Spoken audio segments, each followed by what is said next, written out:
سيدنا هذا بيتكم؟ اي الحمد لله. 3 طوابق؟ خلينا نحسب هذا الطابق الاول، الطابق الثاني والثالث وين؟ لا هو انا عندي قصر هذا. أمير المعموري النائب المستقل غير المترشح للانتخابات، هذه الظاهرة الفريدة في السياسة العراقية. فتحت وياه ملفات تخص المواطن العراقي، واليوم وصلنا إلى الملف الأخير، بعض الأسئلة الشخصية. لا الحمد هذا لله. هو المكان اللي تلتقي به بالناس، هذا ايجار. نعم. وبابا اذا اشوفه من الخلف حتى ما نضايق الجوارين. ما شاء الله. فتح هاي محسوبه عندك.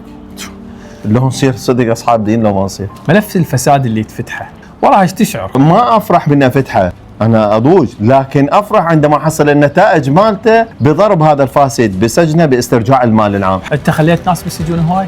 اي هواي. بيهم طلعهم العفو، مخش. بيهم راحوا للشيخ يريدون فصل. على مستوى حياتك الشخصيه ماكو استقرار للعائله، لان هذول اللي تقول عليهم من حكمه وهذول اللي طالعين عليهم ملفات متابعات. يعتبروني عدو.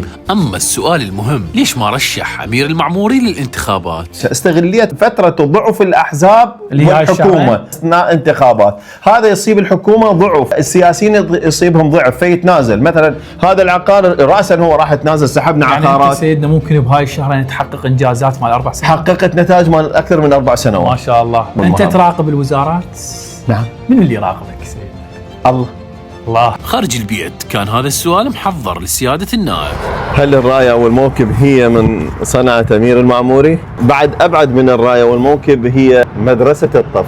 اللي تخرج من هذه المدرسة يعرف الصراع شنو هو، يعرف المعركة شنو هو، يعرف الباطل شنو هو، يعرف الحق شنو هو، اللي هي معركة ممتدة على طول. طبعا لها تأثير هاي. اللي يتمسك بهذه المدرسة صدق بالله لا يضل ولا يخاف ولا يخسر أبدا. تعتبر نفسك ظاهره عراقيه شيعيه لغيت وكسرت فكره انه الشيعه ما عندهم قياده؟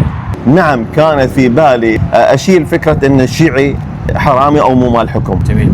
نعم هاي تنطلق على من هو خوارج من الشيعة اللي ما يطبقون نهج علي بن أبي طالب. فرق ما بين المرحلة القادمة وهاي المرحلة الحصانة. شنو بديل سيد ما أمير أريد. المعموري؟ هاي الحصانة راح تتوقف عملك لو هاي مستمر؟ هاي الحصانة مريتها. مو مشكلة. انت مستمر بالعمل؟ مستمر لكن أدوات أخرى. أني حسين الجبري، وهذه نهاية سلسلة فيديوهات الظاهرة السياسية للنائب المستقل أمير المعموري.